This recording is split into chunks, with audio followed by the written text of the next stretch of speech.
नमस्कार दोस्तों, कैसे हो सभी के सभी। आई होप सभी हेल्दी हैं, कंसिस्टेंटली प्रिपेयर कर रहे हैं। तो यार एक छोटा सा वीडियो, क्योंकि कल एक बड़ी न्यूज़ देखने को मिली। हमारे जो फाइनेंस मिनिस्टर है निर्मला सीतारामन, उन्होंने कुछ पब्लिक सेक्टर बैंक्स के वेकेंट पोजीशंस के रिगार्डिंग कुछ ऑफिशियल डेटा हमारे साथ शेयर किया, जिसके बाद बच्चों में एक तरह से खलबली मच गई। कन्फ्यूजन का माहौल था, क्या इंटरप्रिटेट किया जाए इस डेटा को, इससे हम पे क्या इम्पैक्ट पड़ता है। ये सारा डिस्कशन अपने ब्रीफ में जल्दी जल्दी करेंगे, और साथ ही साथ वीडियो के एंड में एक इंपॉर्टेंट अनाउंसमेंट पे। ठीक है, सबसे पहले वैकेंसीज की बात कर लेते हैं, वेकेंट पोजीशंस की बात कर लेते हैं। टू बी स्पेसिफिक 41,177 वैकेंसीज या वेकेंट पोस्ट हमारे फाइनेंस मिनिस्टर ने रिपोर्ट की, बताया गया सभी को। उसमें आपके जितने भी पब्लिक सेक्टर बैंक्स थे सभी के सभी इंक्लूडेड थे, जिनमें एसबीआई की maximum number of vacant post है। आप सभी ने वो डेटा तो ऑलरेडी दे रखा है, देख रखा है, तो उसको डिटेल में डिस्कस करने का कोई मतलब नहीं है। हमारे लिए क्या मतलब निकलता है, जैसे एसबीआई का ही हम एग्जांपल ले। काफ़ी कुछ दिनों से रूमर्स चल रहे हैं कि वैकेंसीज इंक्रीज होगी, जिसपे मैंने भी अपना पॉइंट ऑफ व्यू रखा था कि यार ऐसा कुछ मुझे इंटरनल सोर्सेज से, जो बच्चे ऑलरेडी वर्किंग है उनकी तरफ से ऐसा कोई इंडिकेशन मुझे तो मिला नहीं था। इसलिए मेरा स्टैंड सिंपल था कि यार अगर बढ़ती है तो बहुत अच्छा, बाकी चांसेस मुझे पर्सनली कम लगते हैं। अब जो वेकेंट पोजीशंस निकाली गई है, एसबीआई की जो वेकेंट पोस्ट बताई गई है वो 8,500 से थोड़ा सा ऊपर है। अब उसका बाइफ्रिकेशन भी दिया है कि भाई पीओ में कितना है, क्लर्क जैसे क्लर्क का 5,100 समथिंग था, तो वो आपका ऑलरेडी करंट रिक्रूटमेंट प्लस जो वेट लिस्ट है उससे कंप्लीट हो रहा है। साथ ही साथ अगर हम बात करें आपके पीओ के पोस्ट के लिए या फिर ऑफिसर स्केल के लिए, तो वो पीओ की पोस्ट, पीओ की जो हमारी वैकेंसीज आई है प्लस सीबीओ को मिला दिया जाए तो वो वेकेंट पोजीशंस भी खत्म हो रही है। तो पॉसिबिलिटी फिर वो इंक्रीज की दिख नहीं रही है इसके अंदर। अब बढ़ती है तो बहुत अच्छी बात है, बट इतना मैथ्स तो आप भी कर सकते हो कि यार ऐसा कुछ दिख नहीं रहा। अब बाकी पब्लिक सेक्टर बैंक्स की बात करें तो नेक्स्ट सबसे ज़्यादा वेकेंट पोस्ट पीएनबी में, और पीएनबी के रिगार्डिंग मैंने आपको कहा भी था, मैनेजमेंट चाहता है कि अच्छी वैकेंसीज रिलीज़ की जाए। अब ये जो बाकी बैंक्स के लिए है, क्या वो पूरी की पूरी वैकेंसीज इस रिक्रूटमेंट से भरी जाएगी या अगले से भरी जाएगी, या भरी जाएगी या नहीं भरी जाएगी, ये कैसे पता चले। अब यार ये 100% इसका ऑब्जर्वेशन हो कि पूरी तरीके से आप लोगों के फ्रेश रिक्रूटमेंट के थ्रू लिया जाए, ये ज़रूरी नहीं है।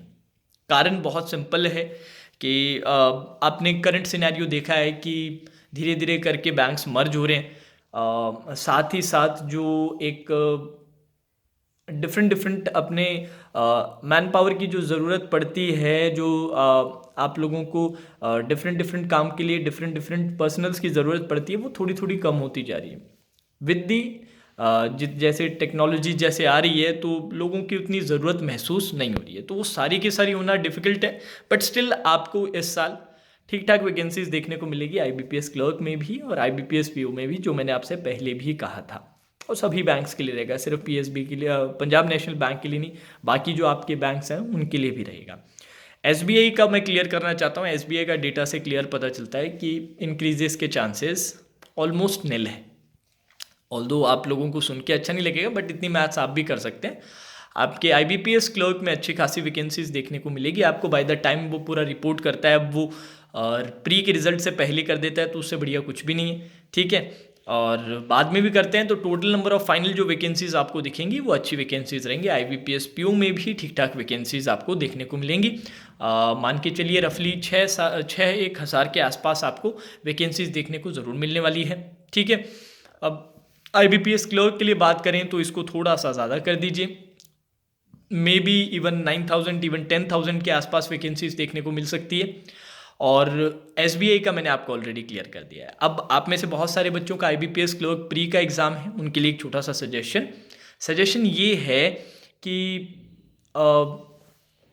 जो 12 तारीख को पेपर हुआ था मेमोरी बेस्ड का, उसका मैंने एक लिंक नीचे डिस्क्रिप्शन में दिया है। ये ऑलिव बोर्ड का है, ऑलिव बोर्ड की तरफ से उन्होंने एक मेमोरी बेस्ड पेपर आप लोगों के लिए निकाला है, तो वो सभी को अटेम्प्ट करना है, ज़रूर है, मैंडेटरी है। जितने भी मेरे स्टूडेंट्स हैं उनके लिए बहुत बहुत इंपॉर्टेंट है कि हमें पता चले कि भाई किस लेवल का पेपर है, और हम अगर लाइव फॉर्मेट में, लाइव मॉक में अगर उसे दें तो हम कितना स्कोर करेंगे। तो ये सभी को अटेम्प्ट करना है। लिंक मैंने डिस्क्रिप्शन में दिया है, बिल्कुल फ्री ऑफ कॉस्ट है, कोई आपके पैसे नहीं रखेंगे। ऑलिव बोर्ड की तरफ से है free memory based paper for IBPS clerk pre 2021। तो ये सभी को अटेंड करना है, डिस्क्रिप्शन लिंक में भी है, और साथ ही साथ कमेंट सेक्शन में मैं पिन भी कर दूंगा, ठीक है। अब क्लासेस का आपको ऑलरेडी पता है, आज रात की बस रहेगी जयपुर की, अर्ली मॉर्निंग पहुंच जाऊंगा और पहुंचने के बाद थोड़ा हल्का फुल्का घंटे 1.5 घंटे का रेस्ट करके 11:30 बजे अपनी क्लास रहेगी, जहां पर IBPS क्लर्क प्री का पहला मॉक अपने सॉल्व करेंगे टाइमर के साथ। और रात को 8 बजे रहेगा अनअकैडमी पे स्पेशल क्लास, जिसमें लाइव मॉक का फॉर्मेट रहेगा विद पोल विद रैंकिंग। और जो आपको ये क्वेश्चंस दिखने वाले हैं वो एग्जैक्टली जो 12 दिसंबर को जो पेपर हुआ है उस लेवल के पेपर मिलेंगे, उस लेवल के क्वेश्चंस मिलेंगे, उसी टाइप में रहने वाले हैं। तो सभी को अटेंड करना है। और काफ़ी बच्चे पूछ रहे थे, कल काफ़ी बच्चों ने शेयर भी किया था कल समय नहीं मिल पाया यार, तो आज जैसे ही अभी टाइम मिला है थोड़ा सा, तो आप लोगों को इन्फॉर्म कर रहा हूँ, ठीक है। और मेमोरी बेस्ड पेपर का लिंक नीचे डिस्क्रिप्शन में है, सभी को अटेंड करना है, किसी को मिस नहीं करना, ठीक है। बाकी अपने आप कल मिलते हैं सुबह 11:30 बजे, लाइव जुड़ेंगे सभी के सभी, और बढ़िया तरीके से IBPS क्लर्क प्री की अभी तैयारी करेंगे कुछ दिन, फिर जैसे एग्जाम हो जाता है उसके बाद मेंस की बहुत ही बढ़िया तरीके से प्रिपरेशन होगी, ठीक है। Now that's all for today session, take care.